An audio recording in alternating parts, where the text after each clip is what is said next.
السلام علیکم محترم ناظرین و سامعین، امید ہے آپ سب لوگ خیریت سے ہوں گے۔ دوستو، کیا آپ جانتے ہیں کہ ہمارے اچھے اور برے اعمال صرف ہماری زندگی کو نہیں، ہمارے دماغ کو بھی ڈیپلی افیکٹ کرتے ہیں۔ آج ہم بات کریں گے ایک ایسے ٹاپک پر جو سائنس اور دین دونوں سے جڑا ہوا ہے، نیکیوں اور برائیوں کا اثر ہمارے دماغ پر۔ ہمارا ہر عمل، چاہے وہ اچھا ہو یا برا، ہمارے دماغ میں ایک نیا سگنل بھیجتا ہے۔ یہ سگنل برین کے نیورونز کو ایکٹیویٹ کرتا ہے، اور ہر بار جب ہم وہی کام ریپیٹ کرتے ہیں تو برین اسے ایک عادت بنا لیتا ہے۔ جب ہم نیک عمل کرتے ہیں، جیسے کسی کی مدد کرنا، کسی کو معاف کرنا، سچ بولنا یا کسی کو مسکرا کر دیکھنا، تو ہمارے دماغ میں ڈوپامین اور سیروٹونین جیسے کیمیکل ریلیز ہوتے ہیں۔ یہ کیمیکلز ہمیں خوشی، سکون اور مینٹل پیس دیتے ہیں۔ سائنس یہ کہتی ہے کہ اچھے عمل سے سٹریس کم ہوتا ہے اور ہمارا برین زیادہ ایکٹیو اور ہیلدی رہتا ہے۔ لیکن جب ہم برائی کرتے ہیں، جیسے جھوٹ بولنا، نفرت رکھنا یا کسی کا دل دکھانا، تو ہمارے برین میں کورٹیسول جیسے سٹریس ہارمونز بڑھ جاتے ہیں۔ یہ ہمیں گلٹ، ٹینشن اور ڈپریشن کا شکار بنا سکتے ہیں۔ اگر برائی بار بار کی جائے تو دماغ اسے نارمل سمجھنے لگتا ہے اور ضمیر کمزور پڑ جاتا ہے۔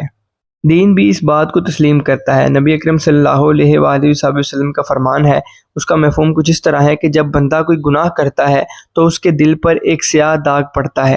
اگر وہ توبہ کرے تو وہ داغ صاف ہو جاتا ہے، ورنہ آہستہ آہستہ پورا دل سیاہ ہو جاتا ہے۔ یعنی گناہ صرف اخلاق کو نہیں، دل اور دماغ کو بھی افیکٹ کرتا ہے۔ سائنس بھی یہی کہتی ہے۔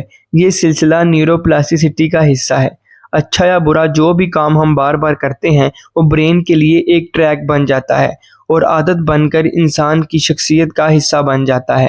یونیورسٹی آف کیلیفورنیا میں ہونے والی ایک تحقیق کے مطابق مسلسل جھوٹ بولنا، چوری کرنا یا کسی کو دھوکہ دینا نہ صرف ہمارے احساس جرم کو کمزور کرتا ہے، بلکہ وقت کے ساتھ ساتھ دماغ کے حصے میگڈیلا کو بھی بے حس کر دیتا ہے۔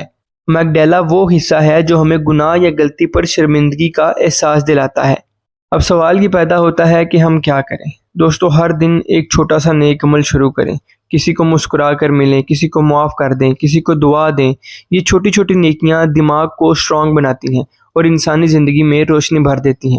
دوستو، ہم روزمرہ کی زندگی میں بہت سے ایسے اعمال کو حقیر سمجھ کر یا چھوٹا سمجھ کر نظر انداز کر دیتے ہیں، لیکن حقیقت میں یہی اعمال دنیا میں آپ کے ذہنی اطمینان کا باعث اور آخرت میں آپ کے نامہ اعمال پر بہت بھاری ثابت ہوں گے۔ برائی سے بچنا اور چھوٹی چھوٹی نیکیاں کرتے رہنا انسان کو نہ صرف ذہنی سکون دیتا ہے بلکہ اللہ کے نزدیک بھی کرتا ہے۔ لہٰذا برائیوں سے خود کو بچائیں اور چھوٹی چھوٹی نیکیوں کے ذریعے اللہ کی رضا حاصل کرنے کی کوشش کریں، تاکہ دنیا میں بھی سکون ملے اور آخرت میں بھی۔ دوستو، اگر آپ کو یہ ویڈیو اچھی لگی تو لائک، کمنٹ اور شیئر ضرور کریے گا، اور سبسکرائب کرنا مت بھولیے گا۔